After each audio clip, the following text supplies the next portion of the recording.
Bonjour et bienvenue à cette quatrième retraite, septième partie. Euh, euh, sur l'écoute et notre image, ça demeure Jésus qui marche sur les eaux. Alors pendant cette retraite, la quatrième retraite, c'est toujours Jésus qui marche sur les eaux. Dans la dernière partie, hier après-midi, mercredi après-midi, il était question de recevoir l'amour de Dieu à la fin et de le laisser lui rayonner à partir de nous, en passant à travers nous, rayonner vers les autres. Mais en même temps, cela suppose que nous nous approchons des autres. Alors, quand on reçoit l'Eucharistie et le Christ rayonne en sortant de nous avec l'Eucharistie, ben, ça nous encourage à aller vers les autres, à être autour des autres, pour qu'ils reçoivent toutes ces lumières, ces grâces, l'intelligence de Dieu, enfin tout ce qu'on peut parler de Dieu, mais spécialement son amour, l'amour qui nous transmet tout. Alors, euh, continuons avec cette pensée.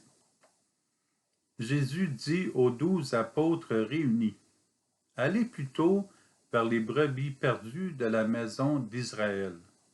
Sur votre route, proclamez que le royaume des cieux est tout proche. » Matthieu, chapitre 10, versets 6-7. Allons vers les personnes qui cherchent Dieu. Il y en a qui sont comme des enfants de Dieu sans berger.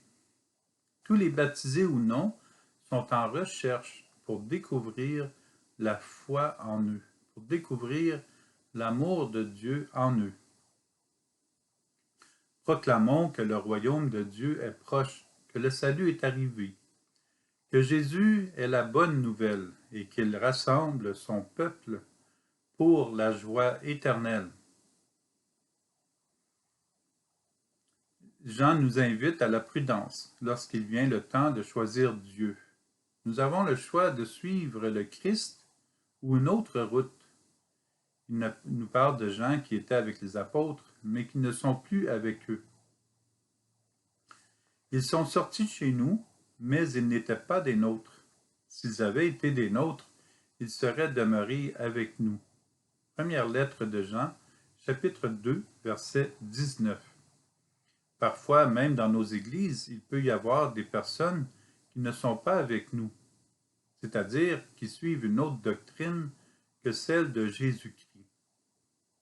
Puisque nous sommes appelés à ne pas juger, Dieu seul peut savoir si une personne vit sa foi de manière authentique ou non.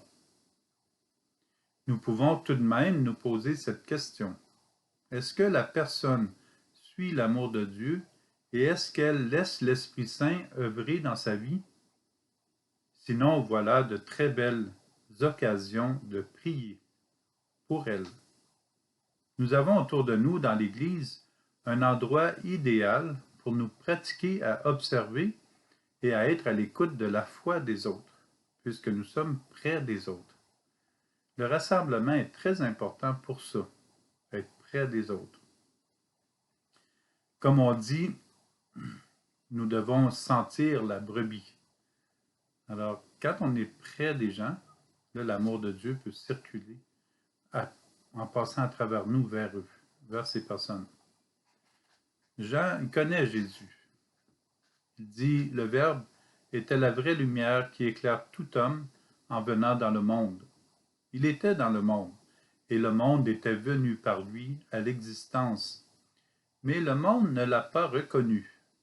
Jean chapitre 1, versets 9, 10.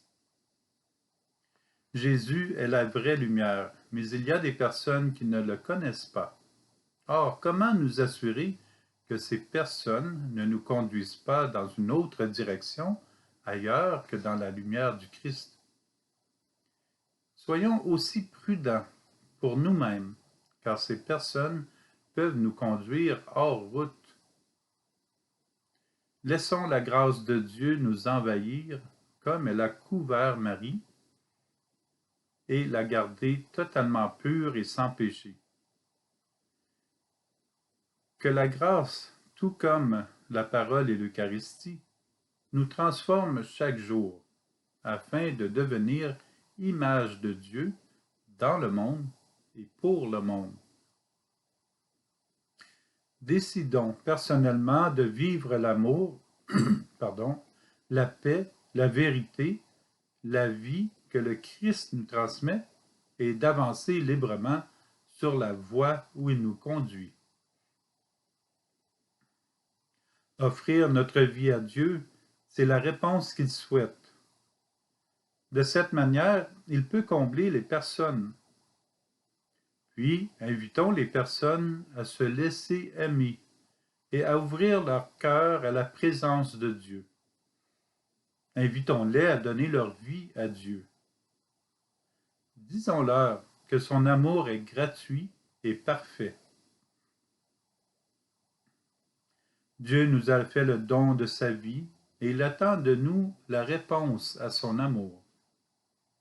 Offrons-lui notre vie en réponse à sa vie éternelle pour nous.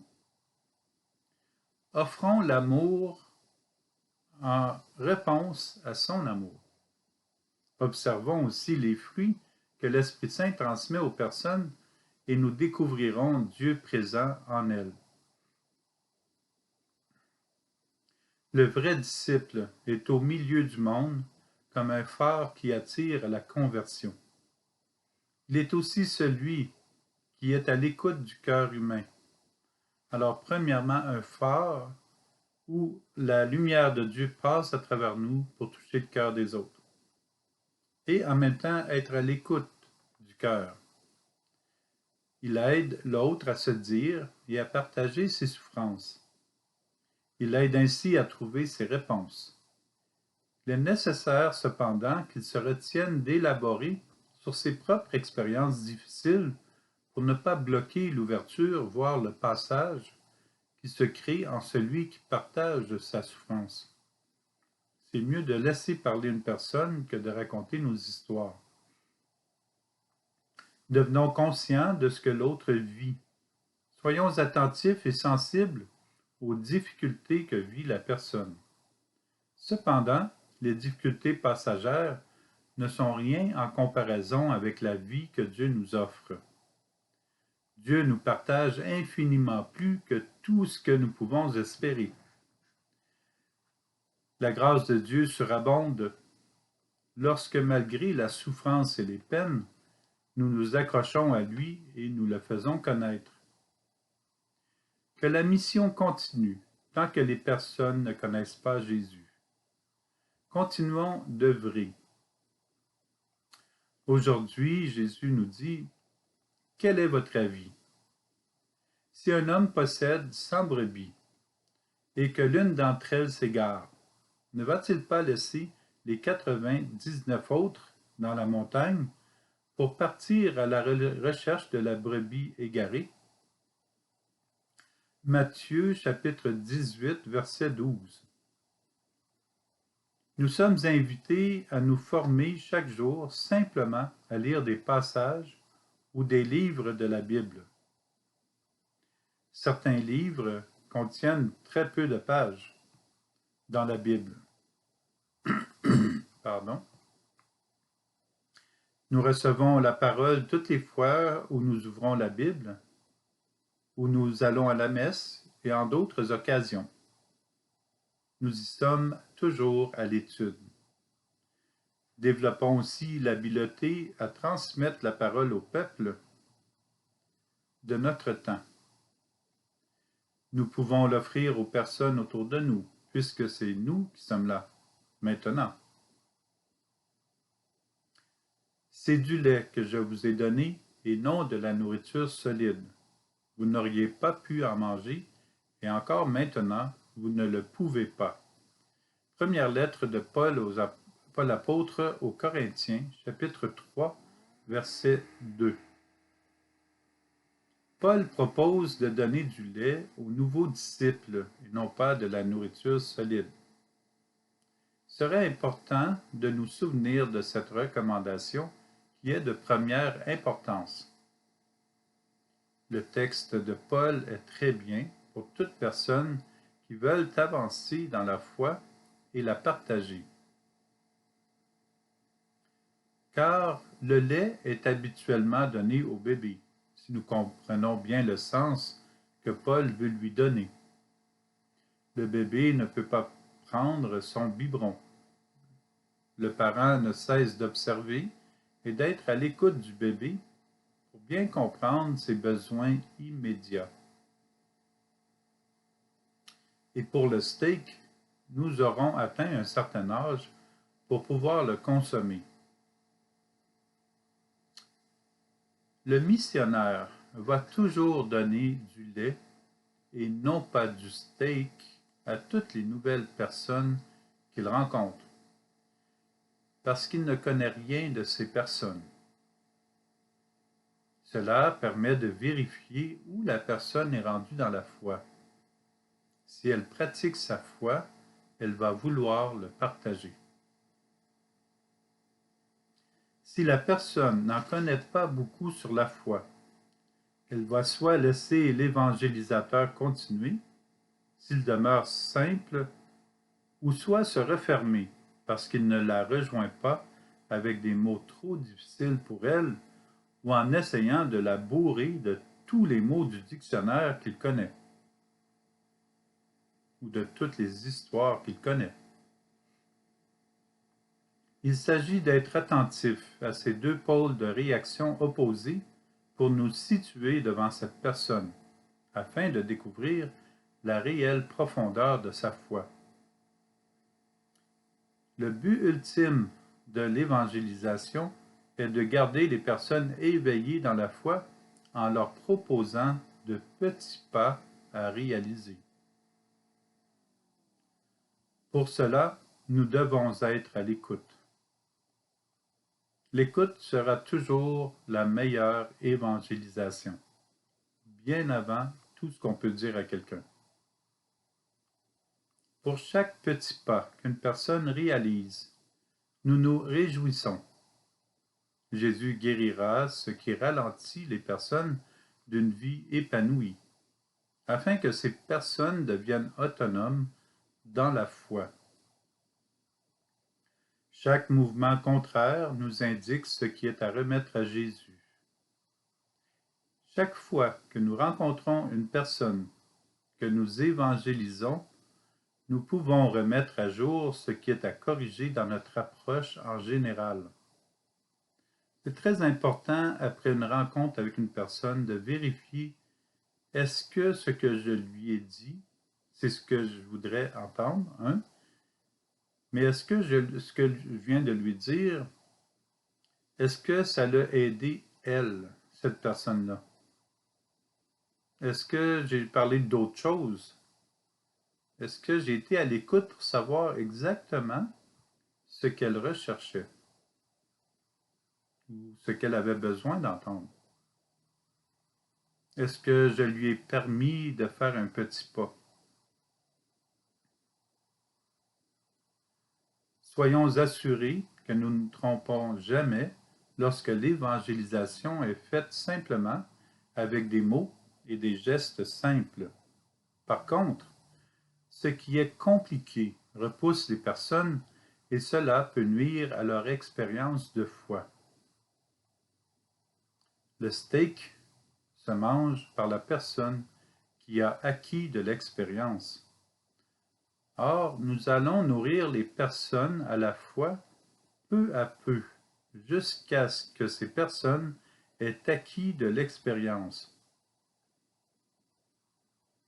Notre mission est d'offrir ce que Jésus nous donne, un petit pas à la fois. Un petit peu à la fois.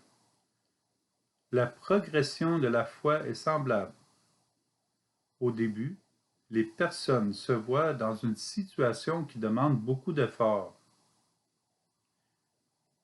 Chaque petite réalisation demande beaucoup de coordination pour la personne entre son cœur, son corps, l'âme et l'esprit. Il est préférable pour nous d'être sensibles à la réalité et au mouvement intérieur de la personne pour ajuster la progression de la foi chez elle que de vouloir qu'elle apprenne tout trop rapidement et d'un seul flot de mots. Pensons à tous les efforts qu'un bébé va déployer juste pour réussir à marcher. Toute la coordination des fonctions de son corps que cela demande afin de réussir un seul pas en avant. C'est à cela que nous sommes invités à penser lors d'une première rencontre avec une personne, qu'elle soit croyante ou non. C'est aussi utile pour les personnes qui sont croyantes et parfois il y en a qui croient tout savoir. Cela les ramène à l'essentiel, à la simplicité de la foi. Soyons patients avec nous-mêmes et avec les autres. Quoique simple en soi, l'expérience de la foi est complexe pour le débutant ou pour celui qui, sans en être conscient, est en sortie de l'Église. Si nous sommes à l'écoute dès la première rencontre, nous nous offrons les possibilités de découvrir où est rendue la foi des personnes. Et si on prend notre temps, on va découvrir les beautés de cette personne. Si nous ne voyons pas de résultat, cela est un signe que nous devons continuer à écouter profondément et être davantage attentifs, ce qui est toujours la base. Écouter, être attentif, observer. Ce n'est pas encore le temps de trop parler. Prions davantage pour ces personnes. Nous sommes invités à faire du bien aux humains. Tout ce que nous réalisons de bien en Dieu nous aide à devenir plus humbles, plus heureux. Nous sommes les serviteurs de Dieu et il ne peut vouloir que le meilleur pour nous et pour le monde. Offrir la foi au nom de Dieu, c'est se donner les moyens pour devenir saints et saintes. Développons notre foi catholique et recherchons Jésus par la lecture et l'approfondissement de sa parole. Jésus ne disait pas beaucoup de mots aux personnes, mais il allait à l'essentiel et il disait les mots justes. Continuons de recevoir l'Eucharistie pour que notre cœur s'ouvre toujours davantage à l'amour de Dieu sur nous et pour le prochain. La beauté d'un prophète est d'avoir un cœur d'enfant et d'oser accomplir le plus précisément possible ce que Dieu demande. Apprenons à devenir flexibles, à écouter et accomplir ce que Dieu dépose d'amour dans notre cœur. Ce que Dieu nous propose n'est peut-être pas aussi difficile que pour cette prochaine histoire, mais il va certainement nous proposer quelque chose qui nous ressemble davantage. Dieu demande à Jérémie de s'acheter une ceinture, de ne pas la tremper et de la placer sur ses reins. Avec la ceinture que tu as achetée et que tu portes sur les reins, lève-toi, va jusqu'à l'Euphrate, et là-bas, cache-la dans la fente d'un rocher. Jérémie, chapitre 13, verset 4. Dieu l'envoie sur la route jusqu'à l'Euphrate pour qu'il place la ceinture dans le creux d'un rocher. Et Jérémie le fait. Mieux encore, il a peut-être même oublié cette ceinture et Dieu va le lui rappeler longtemps après. Longtemps après, le Seigneur m'a dit, « Lève-toi, va jusqu'à l'Euphrate et reprends la ceinture que je t'ai ordonné de cacher là-bas. » Je suis allé jusqu'à l'Euphrate, j'ai cherché et j'ai retiré la ceinture de l'endroit où je l'avais cachée. Et voilà qu'elle était pourrie hors d'usage. Jérémie, chapitre 13, versets 5-6. Alors Jérémie dit, la parole du Seigneur me fut adressée. Voilà comment je ferai pourrir l'immense orgueil de Juda et de Jérusalem. Pardon. Jérémie chapitre 13, verset 9. Faire pourrir l'orgueil. Bah ouais, c'est une bonne idée, ça. Très bonne idée. Dieu apprend à Jérémie ce qu'il veut qu'il comprenne pour son peuple. C'est sa manière de le rejoindre, de lui enseigner dans l'époque où Jérémie a vécu, bien avant Jésus-Christ. Nous pourrions conclure que c'est tout un exercice que Dieu lui fait subir là et qu'il aurait pu faire comprendre son message par une méthode différente. Mais nous parlons ici de quelques millénaires passés où se produit cet événement.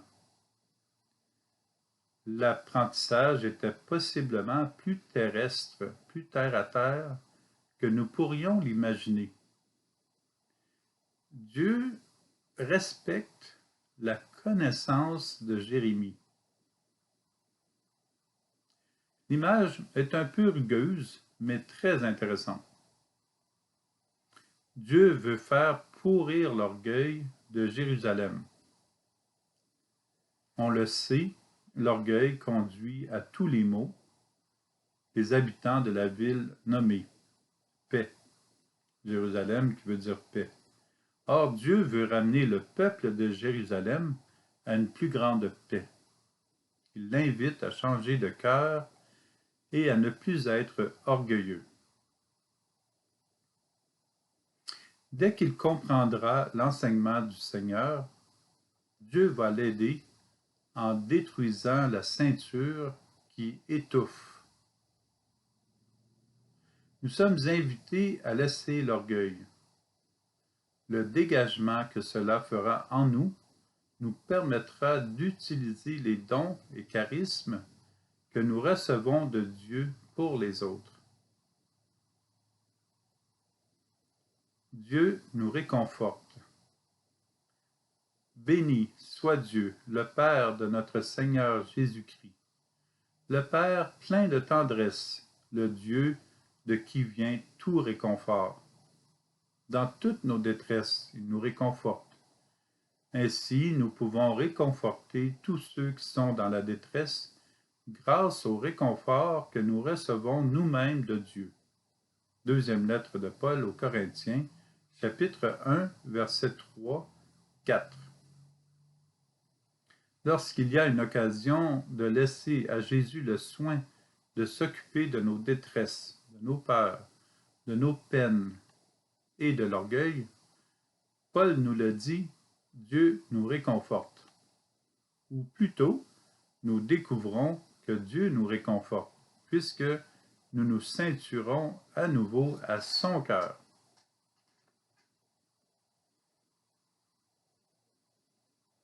Lorsque nous sommes réconfortés, nous pouvons penser à réconforter les autres. C'est un bel échange qui commence avec Dieu. Il nous transforme pour être ouverts aux autres et il leur permet de vivre le réconfort de sa présence grâce à la rencontre que nous vivons avec eux. Paul va même un peu plus loin. Quand nous sommes dans la détresse, c'est pour que vous obteniez le réconfort et le salut. Deuxième lettre de Paul aux Corinthiens, chapitre 1, verset 6. Alors, même dans la détresse, si nous sommes dans le Seigneur, nous pouvons être des personnes invitant nos contemporains au salut, soutenus par le réconfort de Dieu. Nous pouvons dire « Je bénirai le Seigneur en tout temps, sa louange sans cesse à mes lèvres, je me glorifierai dans le Seigneur. que les pauvres m'entendent et soient en fête. Psaume 33, versets 2, 3. Bénissons le Seigneur, louons le Seigneur en tout temps. Et même la misère sera transformée pour la gloire de Dieu et le salut du monde. Pour aider d'autres personnes, il est nécessaire d'être responsable et conscient de notre propre vie. Ici, dans ce nouvel exemple, le peuple d'Israël place la faute sur quelqu'un d'autre. Les Égyptiens nous ont maltraités et réduits à la pauvreté. Ils nous ont imposé un dur esclavage. Deutéronome chapitre 26, verset 6. Reformons cette phrase pour le bien de ce texte aujourd'hui, pour cet entretien aujourd'hui. Nous sommes maltraités, réduits à la pauvreté et à un dur esclavage. Nous avons maltraité notre corps, nous avons maltraité les personnes autour de nous de plusieurs manières. Nous nous sommes réduits à la pauvreté, seuls, démunis devant les déceptions, pendant que nous cherchions le bonheur ailleurs. Sentis abandonnés, nous nous sommes imposés un esclavage et nous avons fermé nos yeux, nos oreilles, nos sens et le bon sens. Puis, je cite, « Nous avons crié vers le Seigneur, le Dieu de nos pères. Il a entendu notre voix. Il a vu que nous étions dans la misère, la peine et l'oppression. » Deutéronome, chapitre 26, verset 7. Dieu le sait quand nous sommes dans la misère, la peine et l'oppression. Pour Dieu, c'est facile à savoir. Comme pour le peuple d'Israël, il nous entend lorsque nous crions vers lui, puisqu'il sait que nous sommes libres de nous tenir éloignés de lui. Alors, quand on crie vers le Seigneur, c'est signe que nous étions éloignés de lui. Lui, pourtant, demeure toujours près de nous. Alors, Dieu est amour, nous n'avons qu'à nous approcher de Dieu et nous n'avons plus besoin de crier, puisque Dieu nous réconforte. Nous n'avons qu'à accepter de nous laisser aimer. Alors, le Seigneur a entendu. Moïse proclame, « Le Seigneur nous a fait sortir d'Égypte à main forte et à bras étendus par des actions terrifiantes, des signes et des prodiges. » Deutéronome, chapitre 26, verset 8. Le Seigneur nous sauve par des signes, des prodiges, puisqu'il est avec nous. Moïse ajoute, « Il nous a conduits dans ce lieu et nous a donné ce pays, un pays ruisselant de lait et de miel. » Deutéronome, chapitre 26, verset 9. Bon, c'est sûr que dans le texte juste avant, ça parle par des actions terrifiantes. Mais les gens, ils devaient peut-être trouver ça terrifiant de sortir de l'Égypte. Alors, il faut toujours nuancer entre... Parce que le Seigneur ne peut être qu'amour. C'est là la clé. Le Seigneur est amour. Alors, si les gens parlent que Dieu les a sortis par des actions terrifiantes, c'est peut-être parce qu'eux vivaient cette situation-là de manière terrifiante. Et puis, c'est important de revoir ces mots si ça ne vient pas des personnes eux-mêmes et non pas de Dieu. Et c'est encore un petit texte qui est très intéressant à relire, là, Deutéronome, chapitre 26, verset 8. Bon, ensuite, ils disent par des signes et des prodiges. Alors, les gens sont impressionnés de sortir de l'Égypte. On peut imaginer, après tant d'années d'esclavage, à quel point ils étaient psychologiquement atteints. et socialement aussi. Alors, c'est comme quelqu'un qui se réveille après des mois et des mois qu'il a été dans le coma. Il ne sait plus exactement où il est rendu. Alors, Dieu ne fait pas des actions terrifiantes dans le sens négatif, mais les personnes peuvent l'avoir vu comme ça ou le nommer comme ça. Par l'alliance avec nous, Dieu nous donne la meilleure nourriture et la meilleure boisson. Il nous conduit jusqu'à lui dans le festin de son royaume. C'est ce qu'il veut dire par il nous a conduits dans ce lieu et nous a donné ce pays, un pays ruisselant de lait et de miel. On peut penser à la messe où nous recevons la meilleure nourriture, la meilleure boisson. Dans le festin que Dieu lui-même nous a préparé, le festin de l'agneau, où nous recevons Dieu dans l'Eucharistie. Alors, bonne suite ce matin, on est jeudi matin, et je vais continuer cet après-midi avec le 8e entretien et demain matin, le 9e. Alors, sur ce, bonne méditation, union de prière, que Dieu Tout-Puissant vous bénisse, le Père, le Fils et le Saint-Esprit. Amen. Au revoir.